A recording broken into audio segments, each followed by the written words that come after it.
The governor says about the doom loop. He always brings up the doom loop. There's a reason that it's there. It's happening. I've seen it happen. My last 3 years out as a paramedic captain, the crime has 100% increased. The shootings were rampant. I can't even count how many times I went to multiple shooting calls. The homeless are everywhere. The crime, the boarding up of businesses, the closing down of businesses. They're just breaking in. I've walked into a Walgreens before and seen people blatantly put stuff in a bag and walk out, and there's nothing you can do to them. Those things are not getting reported, though. You don't hear about that.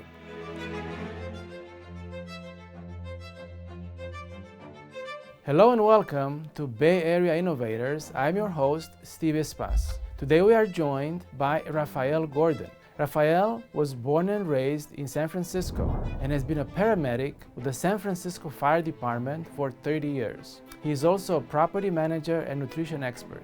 Our discussion today will focus on crime and housing issues that plague this great American city. Rafael, welcome to our program. Steve, thank you very much for having me. I really appreciate it. Great having you here. Well, we want to talk about San Francisco and crime.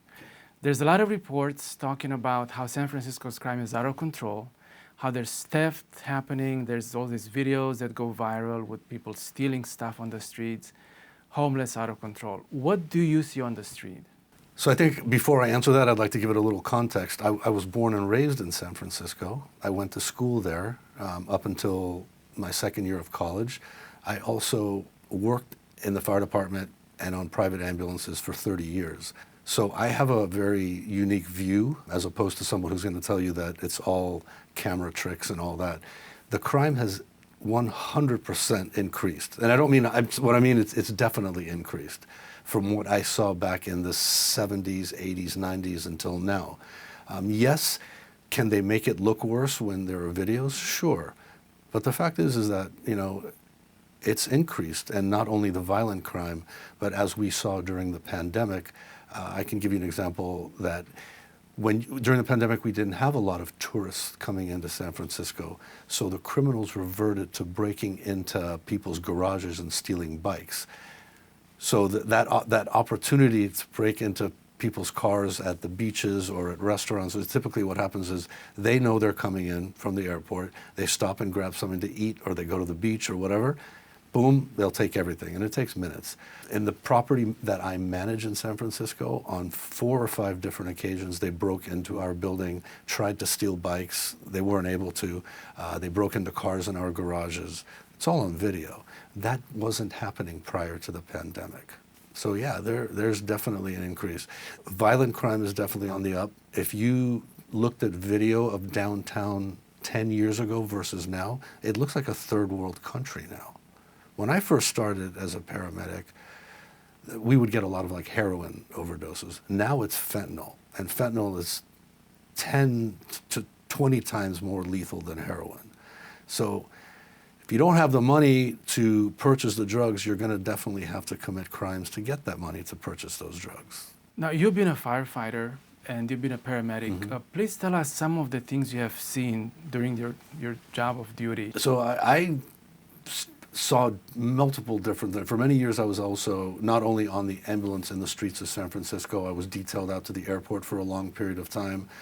But as far as the crime, my last 3 years out as a paramedic captain, so I went to all 4 quadrants of the city. There's 4 paramedic captains. So we get to see different crimes in different areas. The violence you'll see mostly downtown in the Mission District, and the robberies you'll see in the outskirts, not as much as the violence. But violence and the shootings were rampant.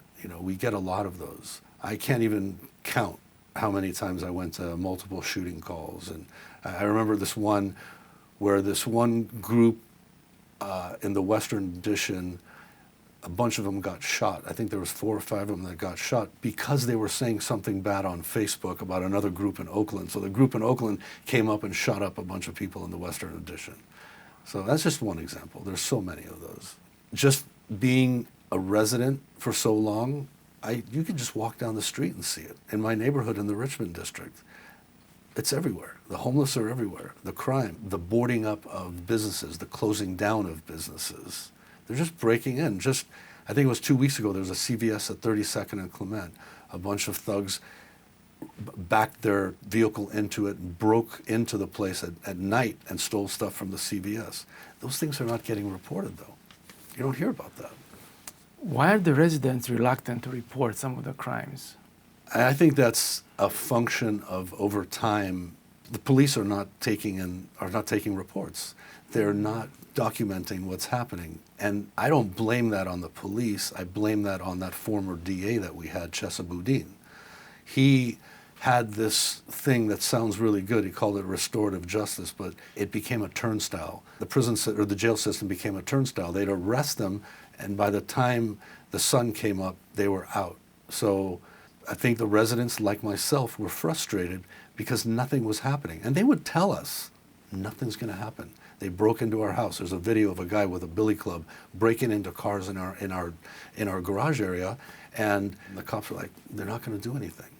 There's not, simply, we're not going to arrest people like that. They don't arrest people for breaking into cars because most of the time they're gone anyway. But they're not going to invest the resources into finding somebody that just broke into a car and stole stuff. It's just not going to happen. Well, so we're going to now get into why this happens. You already mentioned the former district attorney. Yeah. What else do you see that there's a reason behind this increasing crime and theft? So when you don't prosecute crime, then you're inviting it. I think that actions must have consequences. And it's like with a child. If a child keeps pushing you and you don't discipline that child, they're going to keep doing it. If a criminal knows that he can commit a crime and he's not going to get in trouble or go to jail for it, well, you've incentivized it. And not only is that one criminal going to do it, but other people that see that example are going to also come in and commit more crimes. They're not punishing them. So that's pretty common sense, you would think. Now, why do these politicians get into positions like Chesaboudin? Why do people vote for them? What's the incentive for them to vote for someone that creates these kind of policies? That's a great question. And so I've asked people before, why did you vote for this guy, Chesaboudin? And some of the answers I got were just ridiculous. Oh, he's part of the Boudin family. He was great. He's got a great name. He's a good-looking guy. Or this. I go, do you understand who his parents were? His parents were part of the Weather Underground. His parents were in jail for killing police officers. There's a reason that he was recalled. It's very hard to recall a DA, but he was recalled overwhelmingly. So I believe that people that vote are not educated and they didn't do their homework on who they're voting for. If you really listen to what he was saying, he was telling you what he was going to do. You have to look up what restorative justice means and see what his track record was. And people didn't do that. So that's a problem. If we don't know who we're voting for, we're going to be voting in the wrong problem. And so people vote, they vote for the letter after him. Oh, if he's a Democrat, we're going to vote for him, or he's a whatever.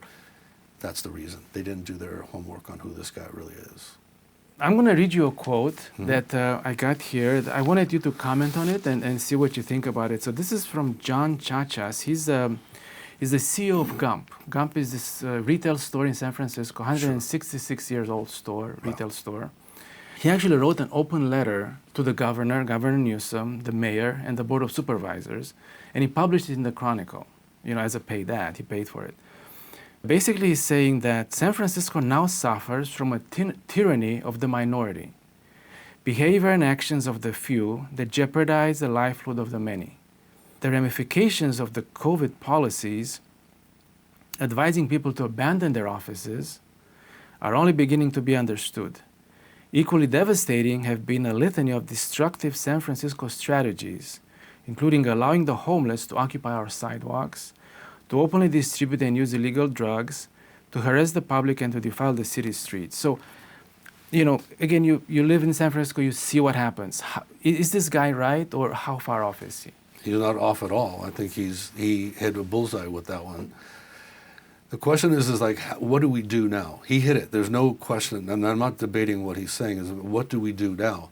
I had mentioned to you earlier, I finally, the COVID pandemic was what was my springboard to get out of California, and I moved to Idaho because it was, in my opinion, mismanaged completely, the pandemic. People say, oh, he saved lives. No, he didn't. He's telling you to not go to restaurants and to stay at home and be masked while he's at a restaurant, one of the most expensive restaurants in the country, talking to lobbyists. So I think Joe Rogan said it best, is that Governor Newsom is a stone cold narrative-driven politician. How that happened? But the Gump CEO is correct. There are many big businesses leaving San Francisco, and with that, they take their taxes with them, which is why they threatened to implement that policy where Newsom was saying, we're going to tax them for 10 years, anybody who made a certain amount of money. That's unconstitutional and communistic at best, right? They're not going to do that, but that's what they were threatening to do. When these businesses leave, they take their money with them. And then, so what happens? How do we pay? What, like this recent thing when he wants to pay for illegal immigrants for their medical bills, if they give a Medi-Cal, how do we pay for that? How? I mean, I don't have the answer to that. Well, speaking of the governor and the policies, and a lot of the businesses are leaving San Francisco. Sure. What do you think is the number or the main reason? Is it crime, or is it the policies, or why are they leaving? I think it's a multifold answer. Certainly crime is going to do it. But the authoritarian lockdowns from COVID did it, and then there's so many regulations that get put into place that just drive businesses out. So if you have a big business that knows they can go to another state and pay less taxes, they're going to provide you with a better service rather than staying here and having to pay and pay and pay. No matter what, they're constantly being bombarded with taxes and regulations. So yeah, it's not only the crime. The crime definitely. I mean, look at Walgreens. I love their answer for Walgreens. Oh, it's not that, it's not because of the crime. It is because of the crime. I've walked into a Walgreens before and seen people blatantly put stuff in a bag and walk out, and there's nothing you can do to them. Once again, actions and consequences. There's no consequences. So I don't blame people for leaving. Well, next I want to ask you about your change of careers. You went from being a firefighter into property management. Please tell us about your change, and what do you see as far as policies in the housing industry? So after I retired, I manage property. I don't own the property that I manage. It's owned by my dad and his brother. So my brothers and I, my dad and his brother, so my brothers and I manage the property. And so we were given the task to take care of it for them. And it's the same thing as with businesses, the regulations, the rules that come out that cost us a lot of money, the rent control.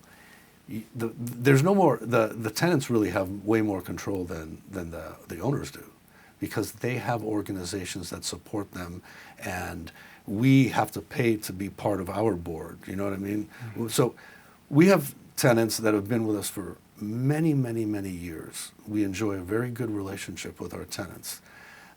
And I wanted to address something I think I mentioned to you in the last interview I did. I got a lot of comments on YouTube about, all he has to do is drop the rent. Well, it doesn't work that way. When you drop rent because of rent control, you've now significantly reduced the property value.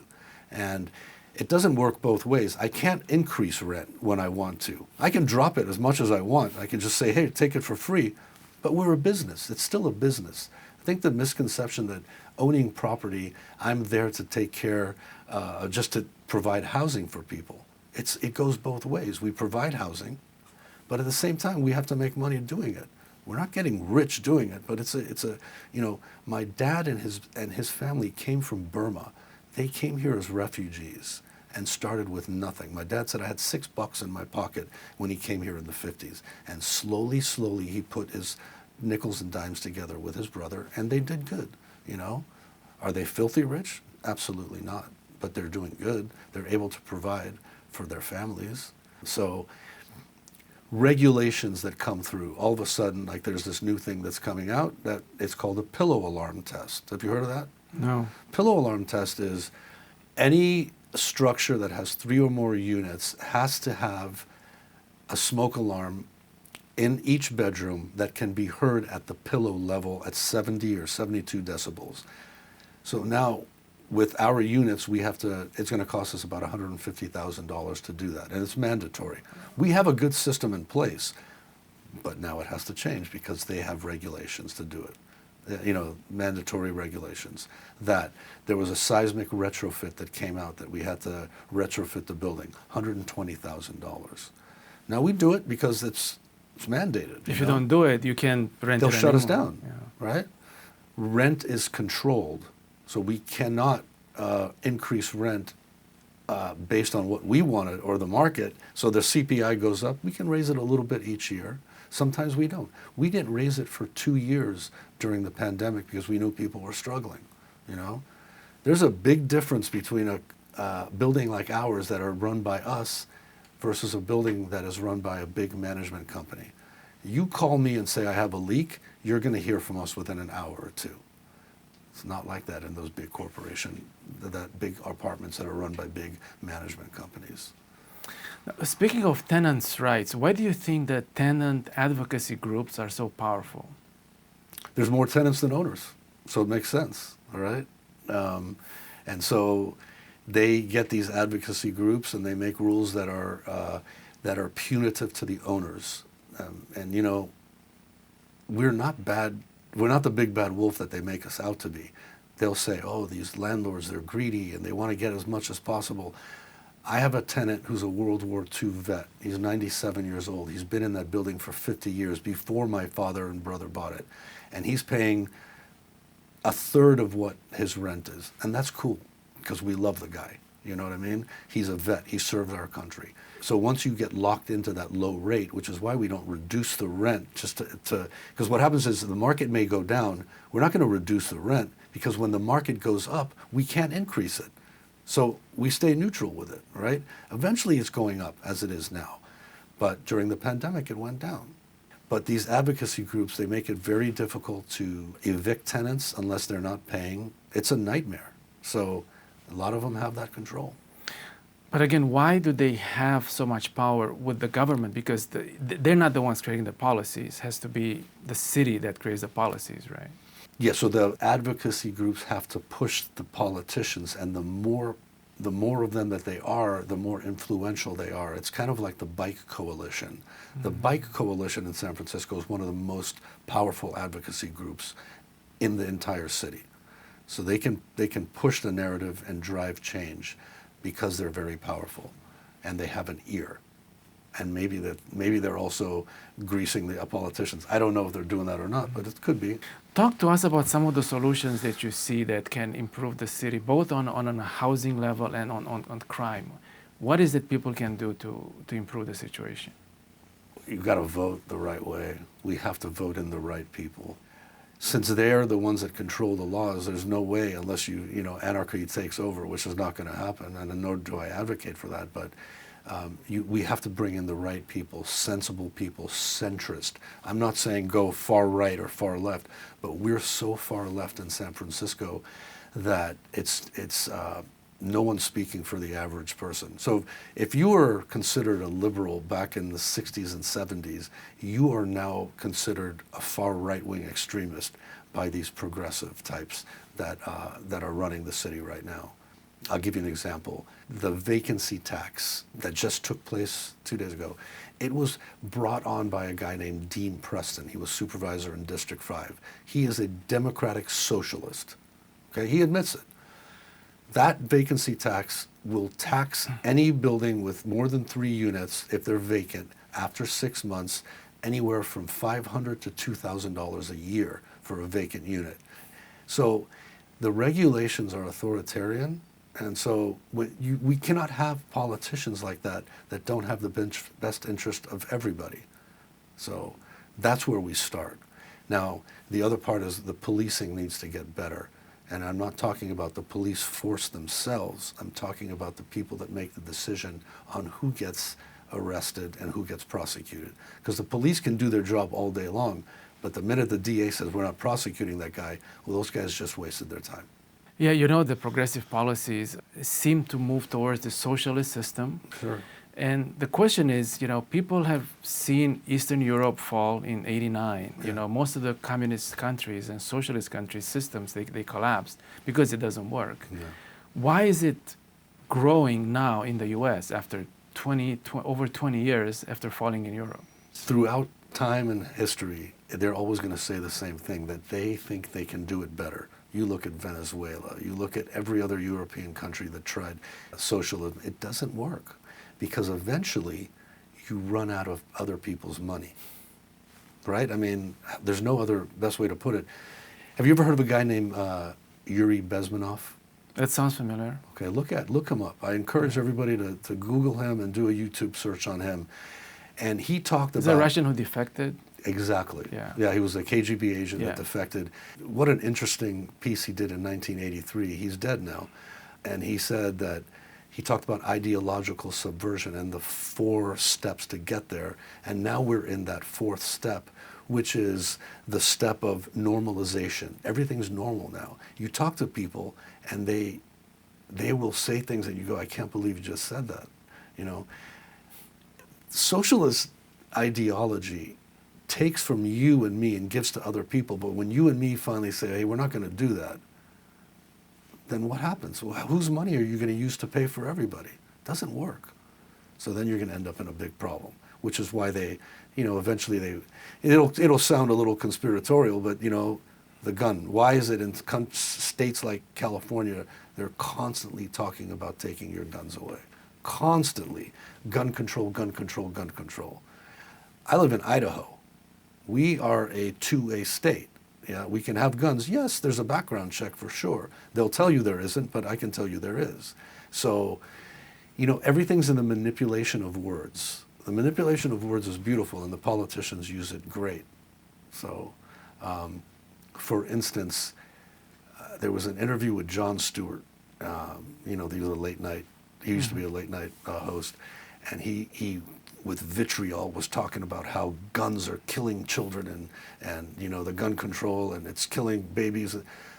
What he didn't tell you, I wish I was that one in that interview, I would have told him, I go, well, it's 85% of the children that are getting killed are children that are between 16 and 19 years old that are part of gang communities.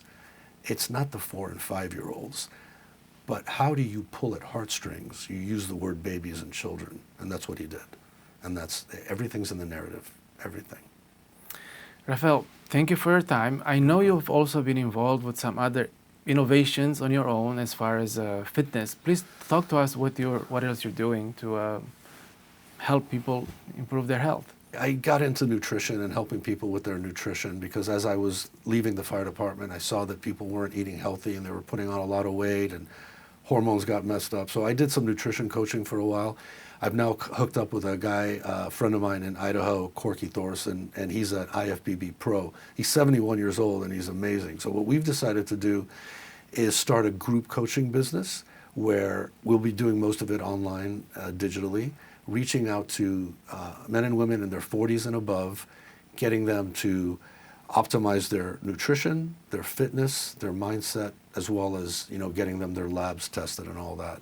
Because let's face it, right now, if you go to your doctor, you have high cholesterol, they're going to tell you to go on a statin. Well, we believe that in many cases, we don't really need to do that. I'm not a doctor, I'll admit that, but I know by personal experience that when you change your nutrition, your fitness, and your lifestyle habits, like, you know, cutting out the drinking and stuff, you can really change the profile of your health. So that's what we're doing.